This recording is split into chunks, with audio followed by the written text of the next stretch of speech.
Muy buenos días, compañeros. Soy Amy Garcés, estudiante de Psicología de la Universidad Pontificia Bolivariana. A continuación daré inicio a la presentación del primer taller de bioevolución. En este tenemos etapas de la embriología del sistema nervioso central, procesos de desarrollo de la neurogénesis, se va a establecer qué es una neurona, sus partes y su funcionalidad, se va a explicar qué es sinapsis, qué es el potencial de acción, se van a nominar sus estructuras y se va a describir la bomba sodio-potasio. Además, se van a estar estableciendo las diferencias entre sinapsis química y sinapsis eléctrica. Se van a nominar qué son los neurotransmisores y se van a establecer algunos de ellos, además de que se va a explicar qué es un neuroreceptor y su funcionalidad en la neurona. En esta instancia llegamos a la etapa de la embriología del sistema nervioso central y entramos a todo esto lo que es neurodesarrollo. Entonces establecemos cómo va el neurodesarrollo como ese cambio físico y biológico que tiene un sujeto. En las etapas de la embriología del sistema nervioso central tenemos como primera etapa la etapa de fecundación.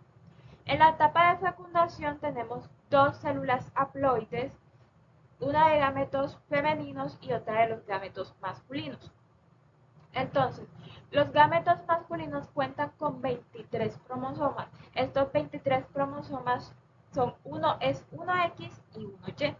Mientras tanto, los gametos femeninos es la misma cantidad de cromosomas, sin embargo, en estos cromosomas ambos son X. Entonces, de la unión de las dos células haploides se va a formar una diploide, la cual vamos a llamar como cigoto, contando con una cantidad de 46 cromosomas. Esto se va a dar con la alineación de los cromosomas, los cuales cuentan con unas proteínas. Entonces, para esto de las proteínas se tiene la adenina, se va a unir con la timina. La citosina se va a unir con la guanina se va a unir con la citosina y la timina con la adenina. Todo esto es una unión, es una alineación de proteínas que tienen los cromosomas. Esto lo que va a hacer es que se dé un modelo genético adecuado. Entonces, todas estas proteínas deben alinearse con su compañerito específico para que no haya ningún cambio genético o un error en los cromosomas afectando al individuo. Con esto podemos pasar a la siguiente etapa, la cual es la etapa de gastrulación posteriormente a la etapa de fecundación donde se formó el cigoto va a empezar a dividirse y va a formar una morula. Esto tiene nombre de morula debido a que parece una morita. Entonces, de la formación de esta morula va a empezar a hacer una hendidura interna. De esta hendidura se van a distinguir dos capas, el epiplasto y el hipoplasto. Entonces, a todo esto, la fase de gastrulación iniciará con la invaginación en la parte dorsal del disco embrionario. Se distingue el nódulo primitivo y la línea primitiva. Aquí se movilizan las células del epiplasto e ingresan al interior del disco. Como consecuencia de esto se formarán tres capas. Entonces, la primera capa es la ectodermo, es la capa más externa. La segunda capa es la capa mesodermo, además de que aquí se forma la notocorda, y la capa más interna es la endodermo. A continuación, seguimos con la etapa de neuralización. Algunos autores no definen esta etapa, sin embargo, otros sí lo hacen, y en este caso yo también lo voy a hacer. Entonces, posteriormente a la formación de las tres capas, es decir, la capa mesodermo, ectodermo y endodermo, se formará la placa, una famosa placa que vamos a llamar placa neuronal. Esta placa va a empezar a acercarse hacia la línea media, es decir, como en esta partecita aquí, ella va a empezar a acercarse. De esto se van a formar unos pliegues que vamos a llamar como pliegues neuronales. Cuando ya se está acercando lo suficiente a la línea media, se formará el surco neuronal. Posteriormente, cuando ya está bastante cerca, lo que es la cresta neuronal, y cuando ya haya culminado su proceso de cierre, se va a formar un tubito. Ese tubito se llama tubo neuronal. Y de ese tubo neuronal se divide el neuroporo anterior y el neuroporo posterior. En este ya se pueden dar conexiones de información de vía aferente y vía eferente. A continuación llegamos a las dos últimas etapas, las cuales son vesicularización y formación del sistema nervioso central. Entonces primero vamos a empezar con la vesicularización. De esta vesicularización se va a dar que después de la formación del tubuito neuronal, este se va a contraer y dilatar. Se va a contraer y dilatar, se va a contraer y dilatar alrededor de 3 veces. De esas contracciones y dilataciones se van a formar 3 vesículas, las cuales vamos a llamar como la primera vesícula, es decir, la que se encuentra en la parte más superior, la vamos a llamar como prosencéfalo. La vesícula media la vamos a llamar mesencéfalo y la última vesícula la vamos a llamar romboencéfalo. Esto va a continuar dándose otras dilataciones más y de las cuales se van a dividir que del prosencéfalo se divide el telencéfalo y el diencéfalo. El mesencéfalo va a continuar completamente igual.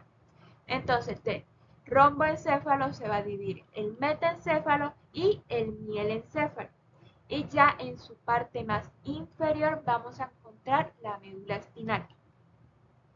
Entonces, ya para esto entonces se va a tener un total de 5 vesículas, de las cuales van a derivar diferentes estructuras.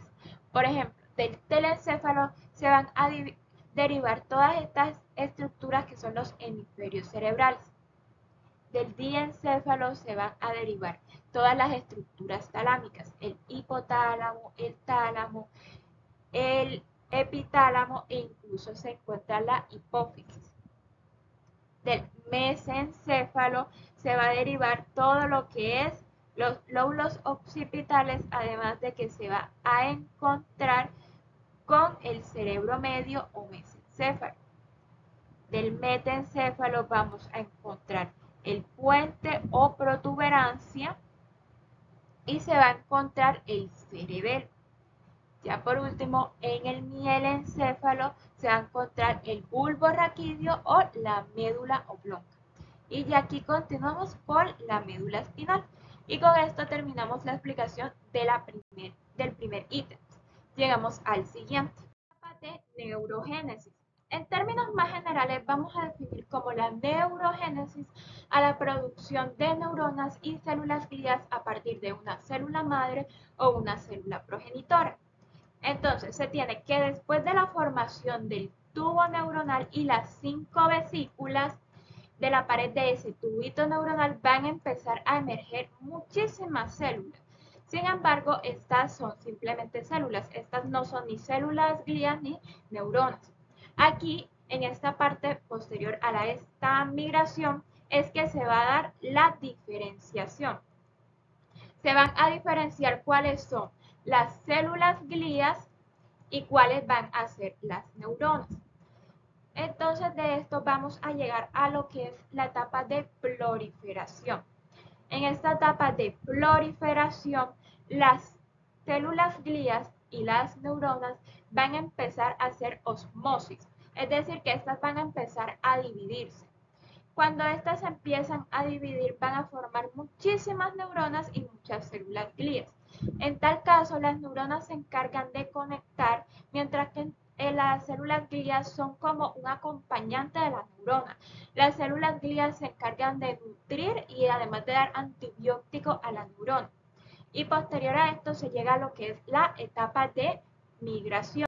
En la etapa de migración, aquellas celulitas y neuronas que ya se formaron van a establecerse y van a migrar a un lugar en específico. Estas van a migrar en su misma estructura. Es decir, que las neuronas del telencéfalo se quedan en el telencéfalo, las del mesencéfalo se quedan en el mesencéfalo y así sucesivamente. Además, se va a establecer una etapa de diferenciación. En esta se van a diferenciar cuáles van a ser aquellas neuronas que son de vía eferente y cuáles van a ser las que sean de vía aferente. Además, se va a distinguir cuáles van a ser esas neuronas de carga mixta. Ya posterior a esto es que vamos a encontrarnos con La sinaptogénesis. Entonces, la sinaptogénesis se presenta en las primeras formas de sinapsis. Una vez las neuronas están maduras, estas se comienzan a conectar con otras neuronas y también se conectan con músculos y glándulas. Continuamos y llegamos con la poda neuronal. Esta muerte celular natural la vamos a llamar como apoptosis. Este mecanismo lo que hace es que permite controlar y establecer las poblaciones neuronales. Algo que quiero aclarar es la diferencia entre el concepto de poda neuronal y muerte neuronal. Entonces, en la poda neuronal se elimina la red, sin embargo, la neurona no muere. Mientras tanto, en la muerte neuronal se elimina la red y la neurona también muere. Posterior a esto se llega con lo que es como última fase tenemos la fase de mielinización. Entonces, las neuronas que sobreviven a la poda y a la muerte neuronal van a empezar a ser recubiertas por una capa de grasa. También la vamos a conocer como vaina de mielina. Esto lo que va a hacer es que le va a proporcionar un aislamiento y este aislamiento va a permitir un aumento de velocidad en la conducción del impulso nervioso. Y ya con esta última fase damos por concluido lo que es la neurogénesis. Y llegamos sobre qué es una neurona. En términos más generales, la neurona es una unidad estructural y funcional del sistema nervioso. La neurona tiene la capacidad de recibir e enviar estímulos nerviosos hacia otras neuronas, glándulas o músculos. En términos más generales, la neurona se encuentra compuesta por un cuerpo, el núcleo, el soma, el cuello del axón, los axones, las terminaciones del axón y las dendritas. En tal caso, el núcleo se encarga de nutrir a la neurona. Mientras tanto, el axón lo que hace es que desde el axón se van a transmitir informaciones eléctricas, las cuales vienen desde el soma, y esta información eléctrica que viene desde el soma viaja por el axón y llega a las terminaciones nerviosas.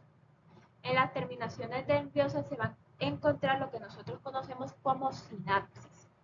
En las dendritas lo que hacen es que las dendritas reciben estímulos de otras neuronas. Y además tenemos lo que es la vaina de mielina. Sin embargo, en esta imagen no se ve, pero yo se las dibujo.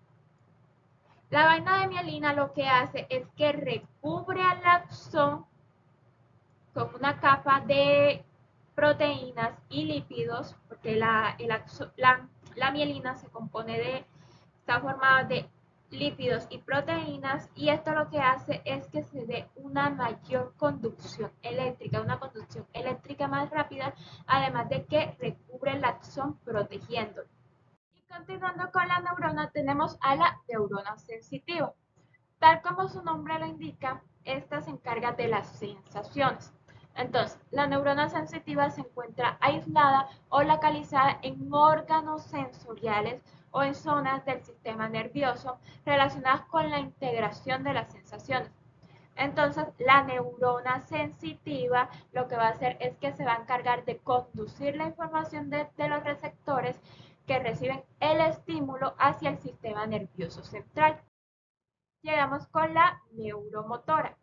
Después de esta absorción de información por parte de la neurona sensitiva, la neurona motora lo que hace es que transporta la información procesada desde el sistema nervioso central hacia el músculo o glándula, produciéndose así una respuesta. Y llegamos a las interneuronas. Las interneuronas o neuronas de asociación se encuentran localizadas en las neuronas sensitivas y las neuronas motoras. Esto lo que hace es que se encargan de integrar la información. Además de estos tipos de neuronas, también las podemos clasificar según el tipo de prolongación que éstas tengan. En el caso de neurona unipolar, su prolongación es elongada con el cuerpo celular localizado hacia un lado. La neurona bipolar tiene dos prolongaciones separadas por el cuerpo, y la neurona multipolar tiene más de dos prolongaciones en un solo axón y múltiples dendritas. Con esto llegamos a la culminación de la primera parte de las neuronas. Y continuamos con las células glías. Las células glías, como habíamos mencionado anteriormente, son unas acompañantes de las neuronas, pues la célula glía se encarga de nutrir a las neuronas. Las células glías, tal como las neuronas, también tienen diferentes tipos.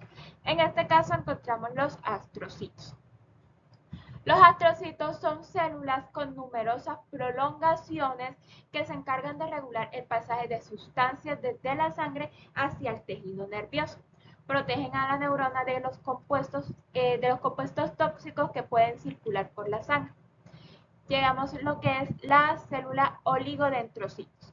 Son un poquito más pequeñas que las de los astrocitos, contienen mielina y forman parte de la vaina de mielina que recubre a los axones.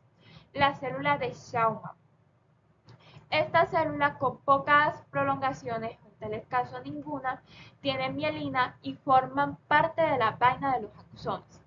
La célula ependidimocitos son células gliales del sistema nervioso central. Entonces, estas se encuentran compuestas por una monocapa de células epidérmicas que recubren la cavidad del cerebro y el canal central de la médula espinal. La sinapsis. La sinapsis es un proceso fisiológico en el cual se da la comunicación de una neurona con otra. En esta comunicación se transmite información que tiene como resultado dar una respuesta final. Este proceso necesita de una neurona receptora o una neurona postsináptica. Además de que también necesita de una neurona que transmite ese impulso nervioso, es decir, de una neurona presináptica. Además de que necesita un espacio adaptado para que se ejecute esa conexión de neuronas. La sinapsis se puede dividir en dos: sinapsis química y sinapsis eléctrica. La sinapsis eléctrica es un tipo de conexión que se establece entre las neuronas que tienen la capacidad de enviar sus iones mediante las hendiduras. La sinapsis química necesita de neurotransmisores. Los neurotransmisores son liberados durante el potencial de acción que se transmite del axón de la neurona presináptica. Y luego este pasa a la hendidura sináptica y se envía hasta llegar a la membrana de la célula receptora o a la célula postsináptica. La sinapsis necesita de tres estructuras básicas. La primera necesita de la neurona presináptica que envíe ese impulso nervioso. Luego esta va a pasar a la hendidura sináptica donde se liberan estas sustancias. Y posteriormente se deben tener los receptores que se encargan de aceptar la información que proviene del axón de la neurona. Posterior a esto llega lo que es el potencial de acción. Entonces, en el potencial de acción, las neuronas y las células musculares tienen una capacidad especial. Estas pueden cambiar de un estado de reposo ante la presencia de un estímulo, creando un potencial de acción. Este potencial de acción se propaga por toda la membrana celular de la acción para que se transmita información a la célula con la cual éste se esté comunicando. Entonces, ante la presencia de un estímulo capaz de provocar un cambio eléctrico con suficiente intensidad excitatoria en la membrana, los canales de sodio que se encontraban cerrados se abren rápidamente y dejan pasar su carga positiva al fondo de la célula, haciendo que ésta se despolarice. Entonces, después de esto, lo que sucede es que el canal de sodio se inactiva y el canal de potasio pasa de un estado cerrado a abierto. El potasio arrastra su carga positiva al exterior de la célula, haciendo que ésta se repolarice. Dicho proceso dura hasta que el canal de potasio se inactive y la célula regrese a su potencial de reposo. En este caso es donde se entra a la fase de hiperpolarización, de la cual podemos definir que la hiperpolarización es cuando el potencial de la membrana se vuelve más negativo, haciendo que esta membrana entre otra vez a su potencial de reposo. Continuando con esto, llegamos a la bomba sodio-potasio, la cual se caracteriza por ser de transporte activo. Entonces, el transporte activo es el movimiento de moléculas a través de la membrana plasmática desde un área de baja concentración hacia un área de alta concentración. La bomba sodio-potasio transporta sodios hacia afuera de la célula y potasio hacia dentro de la célula. Esto en un mismo ciclo repetitivo. En cada ciclo, 3 iones de sodio salen de la célula y entran 2 iones de potasio. Cuando los iones de sodio, cuando se unen los iones de sodio, hacen que la bomba se hidrolice, es decir, que se degrada. Y en esta degradación da como resultado el ATP. Un grupo fosfato del ATP se une con la bomba, es decir, que se fosforila. En el proceso se libera ADP como producto secundario de esto. A continuación vamos a establecer diferencias entre sinapsis química y sinapsis eléctrica. Vamos a empezar con la sinapsis eléctrica. En la sinapsis eléctrica, a diferencia de la sinapsis química, hay una conexión física directa entre la neurona presináptica y la neurona postsináptica. En la sinapsis eléctrica se transmiten señales con mayor velocidad que en la sinapsis química. Entonces, en la información de sinapsis eléctrica se transmiten a través de corrientes locales, mientras que en la sinapsis química se transmite mediante neurotransmisores. La sinapsis eléctrica se da de forma simétrica, mientras que en la sinapsis química se da de forma asimétrica. La sinapsis eléctrica por lo general es bidireccional, en cambio la sinapsis química es unidireccional. La neurona postsináptica no puede transmitir información a la presináptica. La sinapsis eléctrica tiene una baja plasticidad. En este caso, la información siempre se traduce de la misma manera. Cuando se produce un potencial de acción en la neurona, se produce en la otra. En cambio, en la sinapsis química se muestra una alta plasticidad. La sinapsis que ha estado masivamente transmite información con mayor facilidad. Esta plasticidad permite una adaptación a los cambios del entorno. Las sinapsis químicas son más evolucionadas que la sinapsis eléctrica. Continuamos y llegamos a los neurotransmisores. Los neurotransmisores son sustancias producidas por una célula nerviosa capaz de alterar el funcionamiento de otra célula. Esto se puede dar de forma breve o durable. Esto por medio de la ocupación de receptores específicos y por la activación de mecanismos iónicos y metabólicos.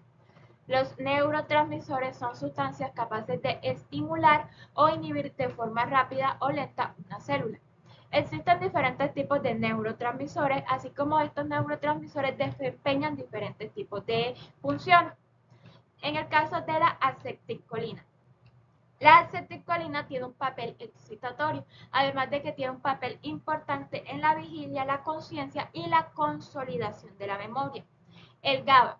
El GABA es el principal inhibidor que nosotros tenemos.